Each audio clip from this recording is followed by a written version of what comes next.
یہ ایک نظم ہے جی، مٹھی سے پھسلتی نروان کی ریت۔ مٹھی سے پھسلتی نروان کی ریت، گوتم بدھ کی مورتی دیکھ کر۔ صدارتھ آج تو صدیوں کی حیرانی لیے ان پتھروں کی قید سہتا ہے۔ صدارتھ آج تو صدیوں کی حیرانی لیے ان پتھروں کی قید سہتا ہے۔ پڑی ہے دھول جن پر ان گنت عہدوں کے رستوں کی، عیاں ہیں کس قدر گہری دراڑیں جن پہ وقتوں کی۔ تو آنکھیں بند کر کے آج بھی عرفان کے انجان لمحے کے فسوں میں ہے۔ تو آنکھیں بند کر کے آج بھی عرفان کے انجان لمحے کے فسوں میں ہے۔ یہ تیرے شانت چہرے پر تبسم کھلتا جاتا ہے۔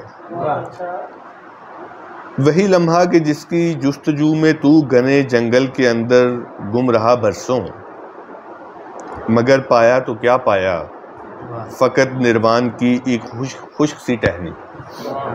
مگر پایا تو کیا پایا، فقط نروان کی ایک خشک سی ٹہنی، جسے تو یہ سمجھ بیٹھا کہ یہ ہے قصر مایا کی کوئی نایاب سی کنجی۔ جسے تو یہ سمجھ بیٹھا کہ یہ ہے قصر مایا کی کوئی نایاب سی کنجی۔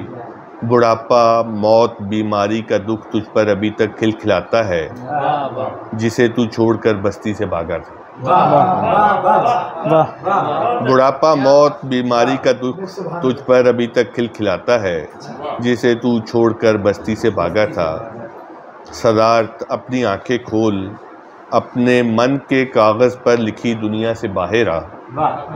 صدارتھ اپنی آنکھیں کھول، اپنے من کے کاغذ پر لکھی دنیا سے باہر آ، جہاں پتجھڑ کا موسم ہے، جہاں پر برف گرتی ہے۔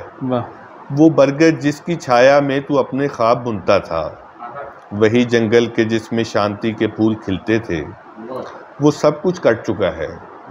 اب وہاں ایک شہر پھیلا ہے، تیرے نروان کے لمحے سے جس کا فاصلہ ہے 30 صدیوں کا۔ تیرے نروان کے لمحے سے جس کا فاصلہ ہے 30 صدیوں کا۔ کپل وستو کے شہزادے تو بھوکا ہے، تیرے کمزور سے تن پر کوئی کپڑا نہیں ہے، اور باہر ٹھنڈ ہے اور ہاتھ میں سکہ نہیں کوئی۔ چل اٹھ، تجھ کو کسی مل میں کہیں نوکر کراؤں۔